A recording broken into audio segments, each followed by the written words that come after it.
The wind howled over the airfield that evening, dragging dust and leaves across the cracked concrete runway. Storm clouds rolled over the horizon like dark waves, swallowing the last light of the sun. Inside the control tower, officers shouted into radios, their voices breaking through the static. 3 pilots had already tried to take off and failed. One after another, the aircraft were grounded, their wings too fragile against the fury of the storm. Yet out there, somewhere over the Atlantic coast, a medical transport plane was running out of fuel. 20 wounded soldiers were aboard, returning from the front lines, their lives hanging on a thread. The base commander, Colonel Matthews, slammed his fist against the table. "We need someone in the air now," he barked. No one answered. The best pilots the base had to offer had already given up, their nerves shattered after seeing how the wind tossed even the largest planes like toys. The rain slammed against the windows, drowning out everything but fear. In the far corner of the hangar, a woman tightened a bolt on a propeller, her hands steady despite the chaos around her. Her name was Eleanor Carter. She was not a pilot, not officially. She was a mechanic, the kind of worker people passed by without a second look. Her coveralls were stained with oil, her hair tied back in a rough braid, her face marked by the smudge of machinery and sweat. She knew every sound an engine made, every vibration of metal against air. She had applied twice to flight school, and both times she was rejected.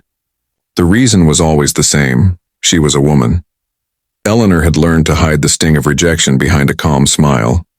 When men said she didn't belong in a cockpit, she simply walked back to the hangar, rolled up her sleeves, and proved that no one could fix a plane faster than she could. She stayed close to the aircraft because that was as close as they would let her get to the sky. Now, as the storm raged and panic filled the air, Eleanor heard the commander's desperate voice echo through the building. She looked up from her work, her eyes steady, and whispered softly, "You still have 1 pilot left." At first, no one paid attention. The room was filled with shouts and clattering footsteps. But she walked forward, wiping grease from her hands, and repeated louder, "I can fly that plane." The room fell silent. Men turned toward her, disbelief spreading across their faces. A young lieutenant laughed nervously. "Ma'am, this isn't fixing engines. This is suicide." Eleanor's gaze didn't waver.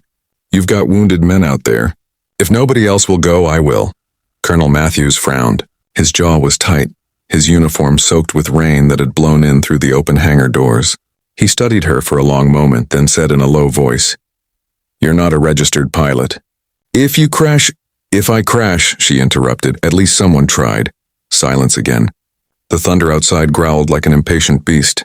Matthews glanced toward the runway where the wind tore at the flags and rain danced like needles. No one else was volunteering. He exhaled slowly and nodded. "Get her in the cockpit," he ordered. The other men stared, unsure if they had heard him right. But Eleanor was already moving. She climbed into the cockpit of the nearest operational C-47, her hands trembling slightly as she touched the controls she'd known only through maintenance manuals and stolen moments of practice. She whispered to herself, "You know this plane. You've built her piece by piece. Trust her." As the engines roared to life, the hangar vibrated. The mechanics who had laughed before now watched in silence. The wind tugged at the wings and the rain blurred the glass. From the control tower, Matthew's voice came through the radio. "Carter, this is Tower. You are cleared for takeoff. God help you." Eleanor smiled faintly. "Copy that, Tower. God and I have an understanding." The throttle slid forward under her hand and the plane began to roll. The wheels bumped along the wet runway, water spraying out from beneath them. The storm screamed, the rain lashed at the windshield, and for a brief second it felt like the plane would never lift. But Eleanor didn't back down. She pushed the engines harder, feeling the vibration in her bones. Then with a roar that drowned out even the thunder, the aircraft rose into the sky. The base disappeared beneath the clouds. Darkness wrapped around her like a cloak. Lightning flashed across the horizon, illuminating the ocean below. The instruments flickered and the radio crackled with static. Every gust of wind tossed the plane like a leaf, but Eleanor held her course, her fingers gripping the controls until her knuckles turned white.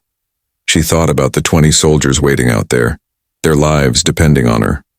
She thought about every letter she had sent to the flight academy that had gone unanswered. She thought about her father, a farmer who used to look at the sky and say, "The brave don't ask for permission to fly." Hours passed. The storm didn't let up. The fuel gauge dropped lower and lower. Eleanor's mind began to blur from exhaustion, but she refused to give in. Then, through the sheets of rain, she saw a faint light blinking far below, the emergency beacon of the stranded transport plane. Her voice cracked through the radio, weak but steady.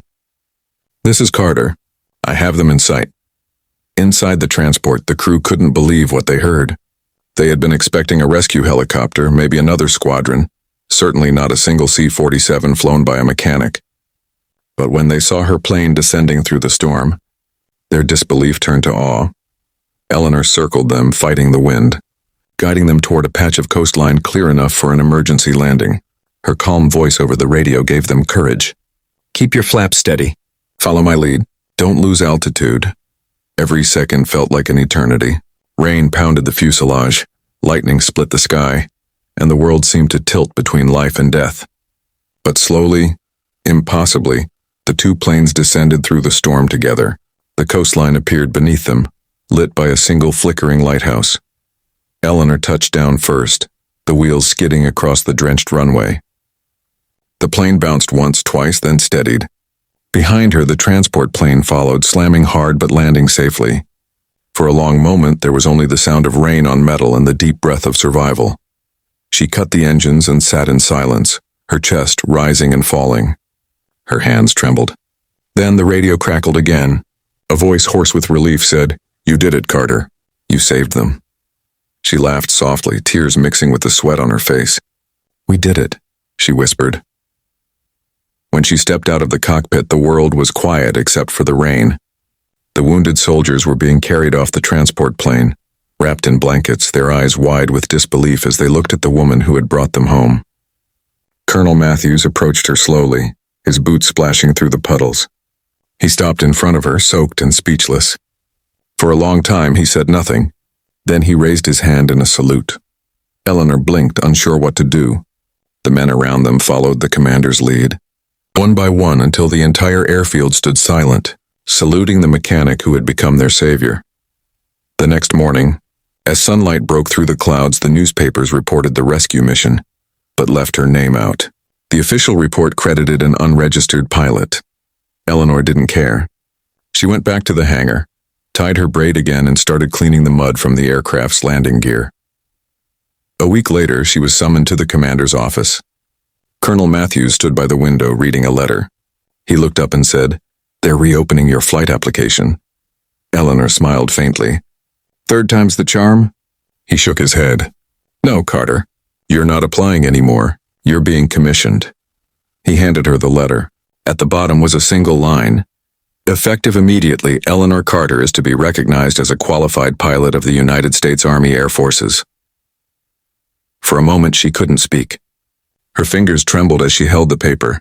All the years of rejection, the long nights spent watching other people fly while she stayed grounded, they all melted away in that instant. The following months changed everything. The military began to recruit women pilots, inspired by the courage of one mechanic who had dared to do what no one else would. They called it the beginning of the Women Air Force Service Pilots program. But for Eleanor, it was never about recognition or rank. It was about the simple truth she had always believed, that skill and courage had no gender. Years later, after the war ended, she returned to her hometown. She opened a small flight school near the same fields where she'd watched planes as a child. Every time a young woman walked through the doors, nervous but hopeful, Eleanor would smile and say, "Don't wait for permission. The sky doesn't care who you are. It only asks if you're brave enough." She grew old there, teaching generation after generation how to trust the wind, how to listen to the hum of the engine, how to feel the heartbeat of flight. She never told most of them about that night in the storm. When asked about the medals on her shelf, she would only shrug and say, "Just stories from another lifetime." But the men who had served with her never forgot. Every year on the anniversary of that rescue, a small group of veterans sent her flowers with a note that simply read, "For the woman who flew when no man could."